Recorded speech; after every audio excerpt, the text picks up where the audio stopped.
हर खबर पर होगी आपकी पकड़। डाउनलोड कीजिए एबीपी लाइव ऐप। नमस्कार, स्वागत है आपका एबीपी न्यूज में। आपके साथ मैं हूं अखिलेश आनंद। तो कोरोना कवरेज में हमारी खास सीरीज रेड जोन आप देख रहे हैं। लॉकडाउन 3 आने के बाद देश 3 जोन में बढ़ चुका है, इसलिए यह जानना और समझना बहुत जरूरी है कि रेड जोन वाला खतरा कहां कहां है और क्यों है। शुरुआत करते हैं महाराष्ट्र के साथ। महाराष्ट्र की बात की जाए तो कोरोना का सबसे ज्यादा यहां पर कहर है। महाराष्ट्र में पूरे प्रदेश में कोरोना संक्रमित लोगों की संख्या 11,506 है। 485 लोगों की कोरोना की वजह से जान जा चुकी है इस राज्य में। अगर जोन्स के हिसाब से देखा जाए तो महाराष्ट्र के 14 जिले रेड जोन में हैं, वहीं 16 जिले ऑरेंज जोन में आ चुके हैं और बस 6 जिले हैं जो सेफ हैं यानी ग्रीन जोन में हैं। 1000 से भी ज्यादा कंटेनमेंट जोन के साथ मुंबई यहां का सबसे बड़ा रेड जोन बना हुआ है। तो क्या हो रहा है महाराष्ट्र में, आइए आपको दिखाते हैं जितेंद्र दीक्षित की एक खास रिपोर्ट। मध्य प्रदेश में कोरोना संक्रमण अपनी पूरी ताकत से असर दिखा रहा है। न तो प्रदेश में संक्रमण की रफ्तार धीमी पड़ी है, न ही मरने वालों की संख्या कम हो रही है। प्रदेश के 52 में से 33 जिले कोरोना संक्रमण की चपेट में आ गए हैं। मध्य प्रदेश की 1 महीने पुरानी शिवराज सिंह चौहान की सरकार इस बीमारी को काबू करने में भले ही असरहीन दिख रही हो, मगर प्रदेश के गरीब, किसान और मजदूरों के लिए वो जो काम कर रही है उसकी सराहना हो रही है। महाराष्ट्र के मुख्यमंत्री उद्धव ठाकरे के लिए बीता हफ्ता 2 अच्छी खबरें लेकर आया। एक तो चुनाव आयोग ने उनकी इस मांग को मान लिया है कि एमएलसी के चुनाव जल्दी कराए जाएं। इससे उद्धव ठाकरे की मुख्यमंत्री की कुर्सी बच जाएगी। और दूसरा ये कि केंद्र सरकार ने देश भर में जगह जगह पर जो प्रवासी मजदूर लॉकडाउन की वजह से फंसे हुए हैं उनको निकालने की खातिर मंजूरी दे दी है। इससे महाराष्ट्र सरकार को काफी राहत मिलेगी। ये तमाम मजदूर मुंबई से उत्तर प्रदेश की ओर धूप में पैदल चलकर इसलिए जा रहे हैं क्योंकि इनके पैसे खत्म हो गए हैं, रोजगार नहीं है और खाना ठीक से नहीं मिल पा रहा। ट्रेनें बंद हैं, इसलिए पैदल चलने के अलावा अब कोई विकल्प नहीं। अब ऐसे मजदूरों के लिए राहत की बात यह है कि सरकार ने निजी वाहनों के जरिए मजदूरों को उनके गृह राज्य जाने के लिए छूट दे दी है। इसके लिए उनको स्थानीय प्रशासन के पास अपना नाम रजिस्टर कराना होगा। कलेक्टर के पास जो फॉर्म इश्यू करेंगे उसमें आपका नाम, आपका मोबाइल नंबर, कौन से राज्य में आप अटके पड़े हैं वहां का नाम, वहां के जिले का नाम, वहां के तालुका का नाम, वहां के गांव का नाम, या महाराष्ट्र में किस तालुका में या किस जिले में आप अटके पड़े वहां का नाम। उसी प्रकार आप अकेले हैं या परिवार के साथ हैं, आपका खुद का व्हीकल है या आपका खुद का व्हीकल नहीं है, ये पूरी डिटेल जो कलेक्टर फॉर्म देगा उसमें आपको भर के देना है और कलेक्टर की परमिशन मिलने के बाद ही आपको अपने राज्य में या महाराष्ट्र में अपने गांव में जाने दिया जाएगा।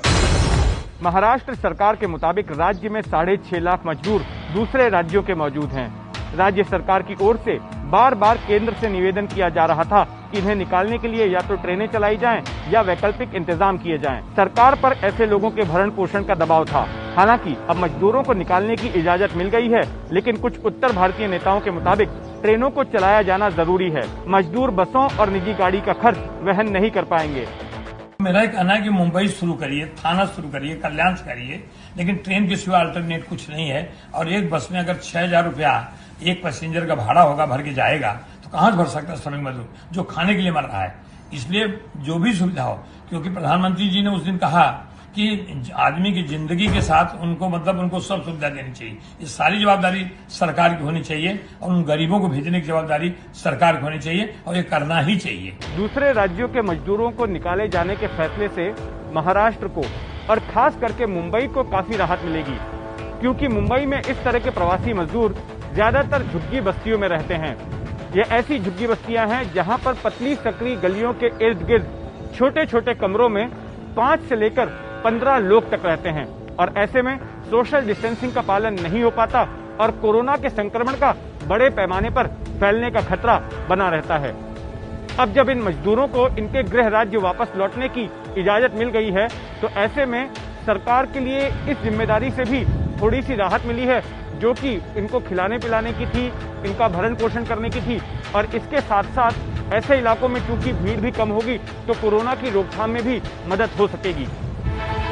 कोरोना के कहर से वे लोग भी लगातार प्रभावित हो रहे हैं जो कि इस वायरस के खिलाफ जंग में किसी न किसी तरह की भूमिका निभा रहे हैं। लॉकडाउन पर अमल करवाने वाले महाराष्ट्र पुलिस के करीब 50 पुलिसकर्मी कोरोना से संक्रमित हो चुके हैं। मुंबई के 3 पुलिसकर्मियों की अब तक कोरोना से संक्रमण के कारण मौत हो चुकी है। राज्य के तमाम जिलों की सीमाएं सील हैं और जरूरी सेवाओं से जुड़े लोगों के वाहनों को ही आने जाने की छूट दी जा रही है। हालांकि पुलिसकर्मियों को ड्यूटी के वक्त एहतियात बरतने की हिदायत दी गई है, लेकिन कोरोना से संक्रमित होने का जोखिम उन पर बना हुआ है। राज्य में बढ़ रही कोरोना संक्रमित पुलिसकर्मियों की संख्या देखते हुए उनकी खातिर विशेष हेल्पलाइन नंबर बनाई गई है और अस्पतालों में भी उनके लिए इंतजाम किए जा रहे हैं।